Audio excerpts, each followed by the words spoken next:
අද සමහරු යුද්ධය හොඳද නරකද කියලා තර්ක කරනවා. මා යුද්ධය හොඳද නරකද කියලා විනිශ්චයක් දෙන්න සූදානම් නැහැ. හැබැයි මා කල යුත්තේ නැවත කිසිදාක යුද්ධයක් නොවන විදියට වග බලා ගැනීමයි. මේ මා ඉදිරිපිට ඉන්න අපේ රණවිරුවන්ගේ ප්‍රාර්ථනාව කුමක්ද? ඔබගේ දරුවාට යුද බිමට කැඳවන රාජ්‍යයක් අවශ්‍යද? ඔබට ඔබගේ ස්වාමියාව යලි යුද්ධයකට කැඳවන රාජ්‍යයක් අවශ්‍යද? මා සහ මගේ රජයේ පෙනී සිටින්නේ යුද්ධය හොඳද නරකද කියලා වග විභාග කරන්න නොවේ. මා සහ මගේ රජයේ පෙනී සිටින්නේ යුද්ධයක් ඇති නොවන විදියට වග බලා ගැනීමටයි. මා හිතනවා එය තමයි සියලුම රණවිරුවන්ගේ සහ මේ රටේ දේශප්‍රේමී ජනතාවගේ ප්‍රාර්ථනාව කියලා මා විශ්වාස කරනවා. ඒ වගේම අනිසි වරප්‍රසාද නැතිව සිංහල වේවා, දෙමළ වේවා, මුස්ලිම් වේවා, බර්ග වේවා, මැලේ වේවා සෑම පුරවැසියෙකුටම සමාන වරප්‍රසාද සහිත ජීවත් වීමේ නිදහස සාතික කිරීමයි. මිනිස් අයිතිවාසිකම්, මිනිස් වගකීම්, මිනිස් වරප්‍රසාද සියල්ලන්ටම එකයි යන හැඟීම අප සමස්ත ජීවිතවලට ඇතුළත් කළ යුතුයි. අපේ සමාජයේ ඛේදවාචකෙක ඉන්නවා. අපේ සමාජයේ පුරුදු වෙලා තිබුණා එක්ක ධන ගාගෙන ජීවත් වෙන්න. මහා බල අධිකාරියෙන් ඉදිරිපිට ධන ගාගෙන ජීවත් වීම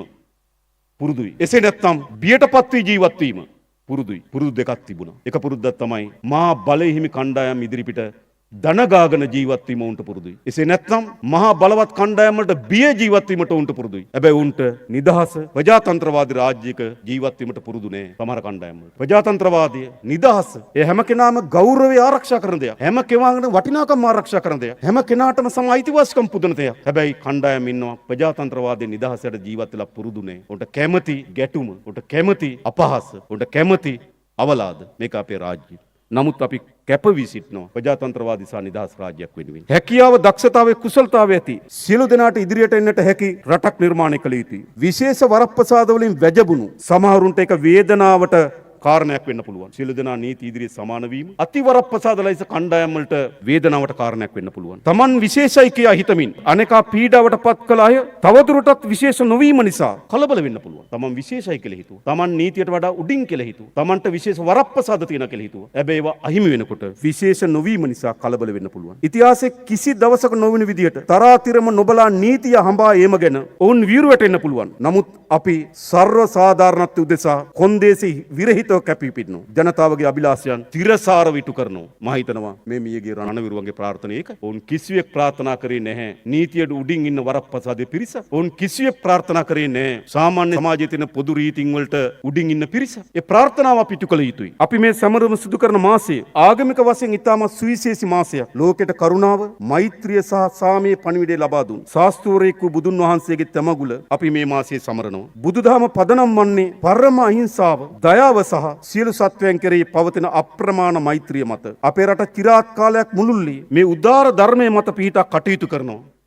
ඒත් තමන්ගේ බලය, කෙටි උවමනාව වෙනුවෙන් වෛරය, ක්‍රෝධය, කෝපය වපුරන ඉතා සුළුතර පිරිසක් ඉන්න බවත් අපි දන්නවා. ශ්‍රී ලංකාව සතු බහුවිධ සංස්කෘතික චිත්‍රයක් තිබෙනවා. වසර දහස් ගණනක් තිස්සේ ශ්‍රී ලංකාව විවිධ ජනමාර්ගික සංස්කෘතික ආගමික සහ භාෂා කණ්ඩායම් සඳහා අපූර්ව නවතනක් වී තිබෙනවා. පශ්චාත් යුද ගැටුම් යුගයක යුද්ධය අවසන් වෙලා තිබෙන යුගයක ශ්‍රී ලංකාව එහි වේදනාකාරී අත්දැකීම් වලින් එතර වීමට උත්සාහ ගනිමින් තිබෙනවා. අපේ උත්සාහය තිබෙන්නේ යුද්ධය ඉතාමත් වේදනාකාරී අත්දැකීම්. ඒ අත්දැකීම් වලින් නිදහස් වීම සඳහා, ඒ අත්දැකීම් අපේ මතු පරම්පරාවට උරුම නොකිරීම දීම සඳහා අපි උත්සාහ කරමින් තිබෙනවා. ශ්‍රී ලංකාවේ වේදනාකාරී අත්දැකීම් වලින් එතර වීමට උත්සාහ කරමින් සිටිනවා. තිරසාර සාමය සහ සාජීවනය සඳහා පාලම් ගොඩනගමින් සිටිනවා. විවිධත්වයේ පිළිගැනීම හා වෙනස් කොට නොසලකීම මගින් තිරසාර සාමය හා සාජීවනය සඳහා ඒ පාලම් දායකත්වයක් සපයනවා. ලෝක ප්‍රකට ශ්‍රීපාද ස්ථානයේ සියලුම ආගමික බැතිමුතුන් වන්දනා කරනවා. පොළොන්නරුවේ යුනෙස්කෝ ලෝක උරුමය නගරේ බෞද්ධ ආරාම තුල හින්දු සිද්ධාස්ථාන තිබෙනවා. කතරගම දේවාලයේ බෞද්ධ, හින්දු හා ඉස්ලාම් බැතිමතුන්ගේ පූජනීය ස්ථානයක් වෙනවා. උතුරේ යාපනයෙන් ආරම්භ වී දකුණේ කතරගමදී අවසන් වන පූජනීය පාද යාත්‍රාවකට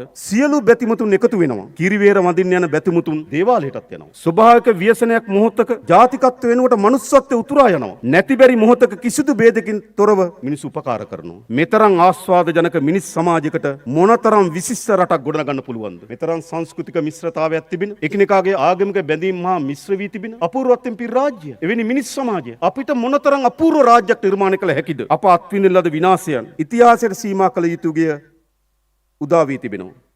අපි දශක ගණනාවක් පුරා ආර්ථික යුද්ධයක ගිලී සිටිනවා. අපි මේ යුද්ධය ජයගත යුතුයි. අප දශක ගණනාවක් පුරා විරකියාව යුද්ධයක ගිලී සිටිනවා. අපි මේ යුද්ධය ජයගත යුතුයි. අපේ තරුණ පරම්පරාව සාමය නිදහස නිවහල් බව පිරුණු රටක් ප්‍රාර්ථනා කරනවා. අපි ඒක ජයගත යුතුයි. අපේ රටේ දරු පරපුරට විශිෂ්ට රටක් හිමි කර දීමේ යුද්ධයක අප ගිලී සිටිනවා. කිසිවක් නොදන්නා අසරණ දරුවන්ට දෙමව්පියන්ගේ සෙනෙහස රැකවරණය නොලැබූ කල රටක සිය අනාගතය දිනන්නේ කෙසේද? අපි මේ යුද්ධය ජයගත යුතුයි. සෑම පුරවැසියෙකුටම සමාන ලෙස සමානාත්මතාවයෙන් සාධාරණත්වයෙන් පුරවැසියන් විදියට සලකන මේ රට හැමෝගම මාතෘභූමිය විදියට සලකන රටක් බිහි කිරීමේ යුද්ධය අපි ජයගත යුතුයි. දශක ගණනාවක යුද්ධය නිමා කරමින් මේ රටේ දෙකෝටියක් ජනතාවට කඳුළු පිස දෙමු. සියලු දෙනාට අපේ උත්තමාචාරය සහ ගෞරවය පිරිනමනු. ඒ දේ මා හිතන විශිෂ්ට සේවාවක් අපේ රණවිරුවන් විසින් සිදු කර තිබෙනවා. ඔවුන් නොතිබෙන්න මේ දෙකෝටියක් වූ ජනතාවගේ කඳුළු පිස දමන්න හැකියාවක් ලැබෙන්නේ නැහැ. ඔබේ කාර්යයේ උත්තරීතර නියමුවන් ඔබට නැවත නැවතත් අපේ ගෞරවය හිමි කරනවා. තවදුරටත් යුද්ධයක වචනයක් නැසෙන සාමයේ පිරිවුණු නිවාල් රටක පෙරට යන්නට සියලු දෙනාට අපි ආරාධනා කරනවා. ඒ වගේම මත් සියලු දෙනාගෙන් ඉල්ලා සිටිනවා. ජාතිවාදී ගෝරනාඩුව, ආගමික අන්තවාදී ගෝරනාඩුව, කුඩා කැළඹිලි සහිත කණ්ඩායම්වල ගෝරනාඩුව අපි අවසන් කළ යුතුයි. මේ රට කිසිසේත්ම යලි කවරහු ජාතිවාදී ආගම්වාදී කණ්ඩායමක ගොදුරක් බවට පත්වීමට අඩෙන්න නොදී යුතුයි. ඒ අදිෂ්ඨානය මේ රණවිරු ස්මාරකය මත පිහිටා අපි පොරොන්දු විය යුතුයි. ඒ වෙනුවෙන් සියලු දෙනාට ආරාධනා කරමින් මා නතර වෙනවා. බොහොම ස්තුතියි. තෙරුවන් සරණයි. දෙවි පීඨයි.